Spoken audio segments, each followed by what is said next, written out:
بسم اللہ الرحمن الرحیم۔ السلام علیکم ورحمۃ اللہ وبرکاتہ۔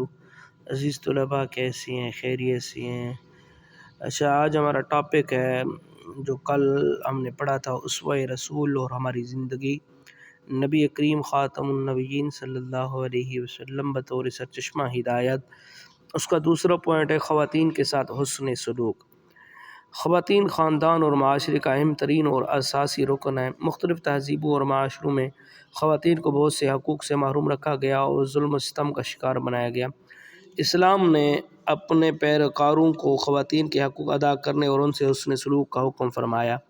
اللہ تعالیٰ نے قرآن مجید میں خواتین کے ساتھ حسن سلوک کا حکم دیتے ہوئے ارشاد فرمایا، وَعَاشِرُوهُنَّ بِالْمَعْرُوفِ، ان کے ساتھ حسن سلوک کا برتاؤ کرو۔ یعنی کئی ایسے حقوق ہوتے ہیں جن سے عورتوں کو، خواتین کو یعنی دور رکھا جاتا ہے، ان کے حقوق دیے نہیں جاتے، ان کے ساتھ ظلم و ستم کا رویہ رکھا جاتا ہے۔ تو لہذا اللہ کریم نے قرآن مقدس کے اندر ان کے بارے میں فرمایا، ان کے ساتھ حسن سلوک کا برتاؤ کرو۔ آپ کے فرامین مبارکہ اور سیرت طیبہ سے خواتین کی قدر و منزلت اجاگر ہوتی ہے۔ نبی کریم علیہ السلام نے خواتین کے ساتھ حسن سلوک اور اچھے برتاؤ کی تاکید فرمائی۔ سیدہ عائشہ رضی اللہ تعالی عنہ فرماتی ہیں کہ رسول کریم صلی اللہ علیہ وسلم نے فرمایا، تم میں سے بہترین وہ لوگ ہیں جو اپنی عورتوں کے ساتھ اچھا برتاؤ کرتے ہیں، اور میں تم میں سے اپنے گھر والوں کے ساتھ بہترین برتاؤ کرنے والا ہوں۔ یہ کیسے میرے آقا صلی اللہ تعالی وسلم کا پیارا میٹھا فرمان ہے کہ تم میں سے بہترین وہ ہے جس کے اخلاق اپنے گھر والوں سے، اپنی بیوی سے بہتر ہوں۔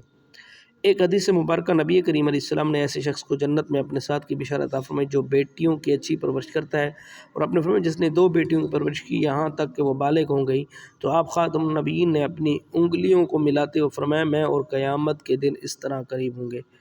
دیکھیں میرے آقا صلی اللہ علیہ وسلم نے کیسے پیاری حدیث بیان فرمائی ہے کہ بیٹیاں بھی خواتین میں ہوتی ہیں، تو بیٹیوں کو خواتین کہتے ہیں۔ تو اب بیٹیوں کے بارے میں میرے آقا نے فرمایا جس نے 2 بیٹیوں کی پرورش کی تو ان کو تعلیم بھی دی، اور وہ ایسے ہے جیسے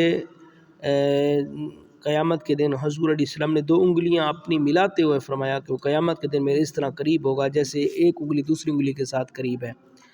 آپ خاتم النبیین نے بیٹی کی پرورش کو جنت کا سبب قرار دیتے ہوئے ارشاد فرمایا، جس کی ایک بیٹی ہو اور وہ اسے زندہ دفن بھی نہ کرے تو اس کی توہین بھی نہ کرے، اپنے بیٹے کو اس پر فوقیت بھی نہ دے، تو اللہ تعالیٰ اس کے بدلے میں اسے جنت عطا فرمائے گا۔ نبی کریم علیہ السلام نے عورت کو وہ عزت دی قیامت تک کے لیے اس کا مقام و مرتبہ سب پر واضح ہو گیا۔ حضرت سیدہ عائشہ فرماتی ہیں جب حضرت فاطمہ الزہرا رضی اللہ تعالیٰ عنہ نبی کریم علیہ السلام کی خدمت میں حاضر ہوتی تو آپ خاتم النبیین انہیں خوش آمدید کہتے، کھڑے ہو جاتے، ان کا ہاتھ پکڑتے، ان کی پیشانی کو بوسہ دیتے، انہیں اپنی جگہ پر بٹھاتے۔ دیکھیں بیٹیوں کے ساتھ کیسے محبت حضور علیہ السلام نے دی ہے، اور ہمیں سکھایا ہے کہ جب بیٹی آئے تو مسکرانا ہے، خوش آمدید کہنا ہے، ویلکم کہنا ہے، بیٹی کے لیے کھڑے ہو جانا ہے۔ یہ میرے آقا کی سنت ہے، اور میرے آقا نے کتنا پیارا پیارا عمل کر کے دکھایا ہمیں کہ کیسے اپنی بیٹی کا استقبال کرنا ہے، کیسے اس کو جو ہے پیشانی پہ بوسہ دینا ہے، اپنی جگہ پہ بٹھانا ہے، عزت دینی ہے، وقار دینا ہے۔ تو یہ میرے آقا صلی اللہ تعالی وسلم کا عمل ہماری زندگی کے لیے جو ہے ایک نمونہ ہے، ایک مثال ہے۔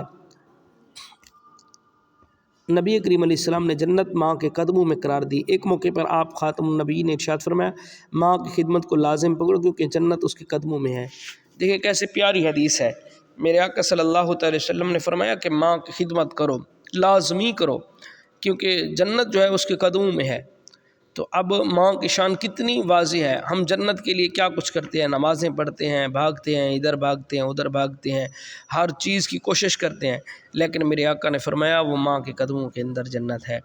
تو اس لیے بہتر ہے کہ ماں کی خدمت کریں، ماں کو ستائیں نہ، کوشش کریں ماں کا کہنا مانیں، بڑوں کا احترام، والدین کا احترام۔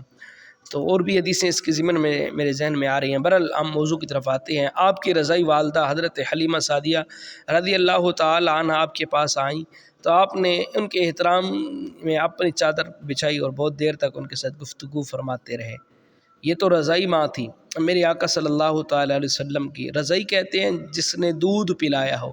میرے آقا جب پیدا ہوئے تو حضرت اماں حلیمہ لے گئیں، انہوں نے دودھ پلایا تو اس لیے آپ کی رضعی ماں ہو گئی۔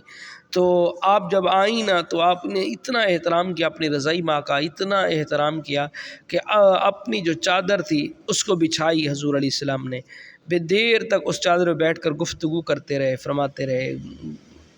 اللہ تعالیٰ نے اعمال صالحہ کی جو صلاحیت مرد کو عطا فرمائی وہ عورتوں کو بھی بخشی ہے۔ البتہ مرد عورت کے دائرہ عمل میں تھوڑا سا فرق ہے۔ مرد اگر میدان میں جا کر جہاد کرتے تو عورت اپنے بیٹوں کی اچھی تربیت کر کے انہیں مجاہد بناتی ہے۔ اللہ تعالیٰ نے خواتین کا اجر ان کے مزاج کے مطابق کام میں رکھ دیا ہے۔ عہد نبوت میں خواتین مختلف شعبوں میں مختلف خدمات انجام دیتی تھیں۔ اس سے بھی بہت کچھ ہمیں سیکھنے کو ملتا ہے کہ عورت کا زیادہ تر عمل کیا ہوتا ہے کہ اگر مرد میدان جہاد میں جا کر جہاد کرتے ہیں، اللہ اور اس کے رسول کے نام کے لیے اپنی جان قربان کرتا ہے، تو یہی مرد پہلے ایک بیٹا ہوتا ہے، تو اس بیٹے کو تیار کرنے والی، اچھی تربیت دینے والی ایک ماں ہوتی ہے۔ تو ہمیں چاہیے کہ ہم اچھے جو ہے مرد کے ساتھ ساتھ اپنی اولاد کی بھی اچھی تربیت کریں، تاکہ جب کبھی اسلام پر وقت آئے یا کبھی اسلام کے لیے ہمیں اپنی جان مال اولاد پیش کرنی پڑے تو ہمیں دریغ نہیں بلکہ آگے بڑھ کر اپنے بیٹوں کو، اپنے مال کو، اپنے مردوں کو پیش کرنا چاہیے۔ ایک مرتبہ خواتین نے حضور اکرم صلی اللہ تعالیٰ علیہ وسلم سے عرض کیا کہ مرد آپ سے زیادہ استفادہ کرنے کی وجہ سے ہم سے سبقت لے گئے ہیں۔ سبقت کہتے ہیں پہلے آگے بڑھ گئے ہیں، تو آپ ہماری تربیت کے لیے کوئی دن مقرر فرما دیجیے۔ آپ خاتم النبیین نے ان سے ایک دن کا وعدہ فرمایا، اس دن آپ خواتین سے ملاقات فرماتے، انہیں تعلیم دیتے اسلامی۔ آج ہمیں بھی شوق رکھنا چاہیے اسلامی تعلیم کا۔ ہم دوسری تعلیم تو دنیاوی تعلیم تو بڑے شوق سے کر لیتے ہیں، لیکن کم از کم ہمیں دینی تعلیم بھی لینی چاہیے۔ تو یاد رکھنا یہ حضور علیہ السلام کی زندگی ہمارے لیے بہترین نمونہ ہے، مثال ہے۔ تو حضور کی سیرت طیبہ اپنی زندگی میں ڈھالیں، اور جو بچیاں ہیں، خواتین ہیں، ان کے لیے میری ایک حدیث پاک ہے یا ایک کتاب ہے سیرت طیبہ حضرت سیدہ کائنات خاتون جنت، اس کا مطالعہ کریں، اس کو پڑھیں، اپنی زندگی کے اندر لے آئیں اس کتاب کو۔ آپ کو پتہ چلے کہ سیدہ کائنات کا کیا عمل تھا اور خواتین کس طرح کا عمل کرتی ہیں، ان کے جو ہے اپنے اولاد کے معاملے میں، اپنے گھر والوں کے معاملے میں۔ تو آپ کو خواتین کے لیے، خواتین جو ہیں ان کو کتاب پڑھنے کے لیے سیرت طیبہ حضرت سیدہ خاتون جنت ایک کتاب ہے، اس کو پڑھیں، مطالعہ کریں۔ اسلامی تعلیمات کی روشنی میں ہم پر یہ بات واضح ہوتی ہے کہ خواتین کا احترام کریں، خواتین پر آوازیں کسنے، گھور کر دیکھنے، ان کا مذاق اڑانے، خواتین کے تعلیمی اداروں کے بغیر رش لگانے اور راستوں میں بیٹھنے سے اجتناب کریں۔ دیکھیں کیسے اسلام نے ہمیں کیسے اسلامی تعلیم کیسے ہمیں واضح پیغام دے رہی ہے، اور آج ہمارا الٹ دور چل رہا ہے۔ آج ہم کیا کرتے ہیں، آج ہماری کیا حالت ہے، اللہ کریم نے کیسے عورت کی عزت دی، اور آج ہم معاشرے کے اندر کیا کر رہے ہیں، کیا عورت کو عزت دے رہے ہیں، کیا ہم اپنی ماؤں اور بیٹیوں بہنوں کو عزت دے رہے ہیں؟ تو ایسے جو غلط راستے ہیں، غلط کام ہیں، ان سے ہمیں اجتناب کرنا چاہیے۔ جیسے کہ اوپر کہا گیا ہے کہ